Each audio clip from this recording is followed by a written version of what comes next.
یا حسین یا حسین.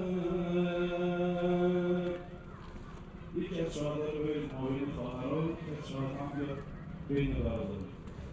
فقط خواهشم عزیزان تجمع نکنید، بیشتر شهدا هستن با حوصله همه شهدا رو زیارت میکنن.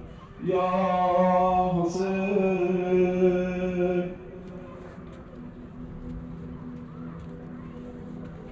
یا حسین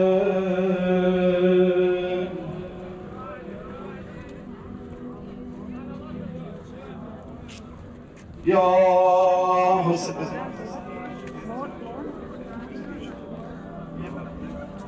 یا حسین یا حسین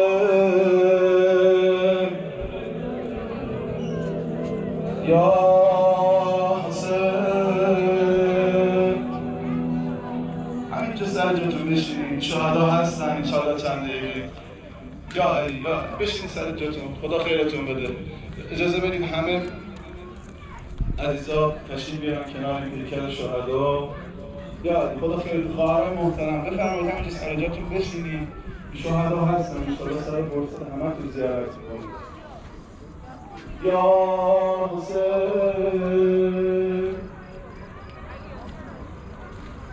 یا حسین یا حسین یا حسین یا زهرا یا زهرا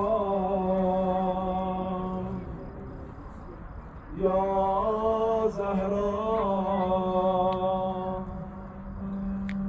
من یه خواهش کنم از همه عزیزانی که تو مزار شهدا هستن، خواهران مخصوصا خواهران محترم، همونجا سر جاتون بشینید.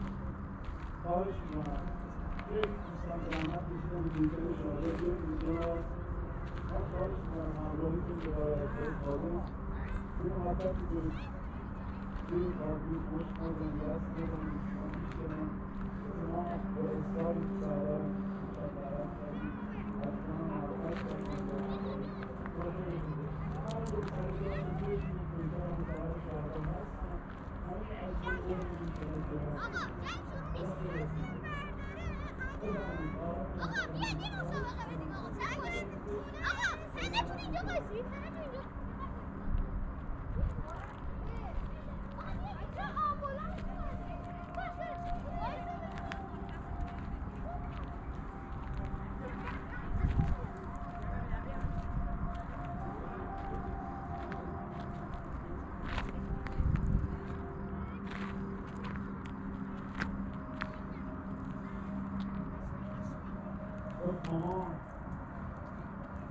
عاشق عزیزم نکن.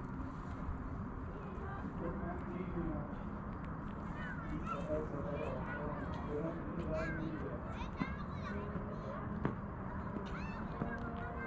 مامان خودت رو درونش ازدواج کنه، هر کاری کرد یه برهانه اینجوری کنه پسرش هیچ دار دنیا یه پسر بیشتر نداشت، اونم میوه دلش. از این خانگاه از این مسجد و مسجد پسرش یه جوری دست پسرش گرد کنه.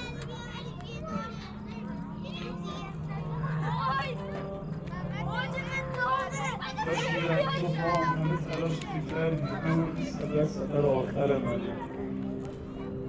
مامان من برم دیگه بر نمیگردم، ولی بهت بگم حالا که دارم میرم پیکر من برگشت، دلم میخواد مثل مادر پهلو شکستم تشییع بشم.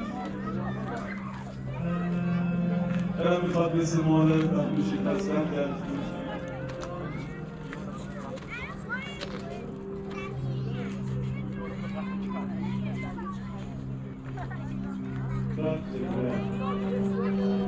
میدونی چطور کشتی شد، میدونی چطور مجروب شد.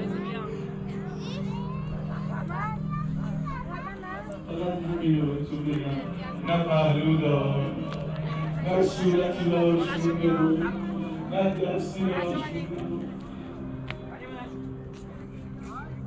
پیکرشو برگردوندن، برای بچه های مهراز پیکر آوردن در خونه، بردن تو خونه مادر.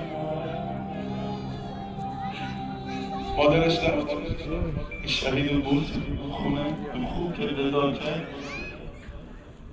بچه ها بودی مهراز میخواستن پیکر شهید رو ببرن. مادرش اومد تو چارچوب در ایستاد، گفت پسرم یه وصیتی به من کرده، نمیذارم پیکر پسرم رو ببرن. گفتن چه وصیتی؟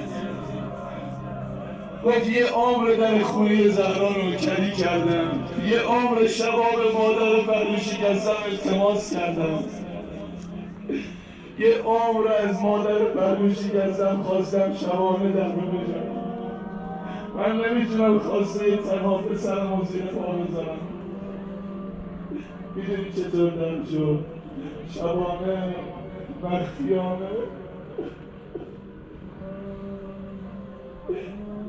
یادم مادر پهلو شکسته کسی نبود زیر تابوت زهرا رو بگیر.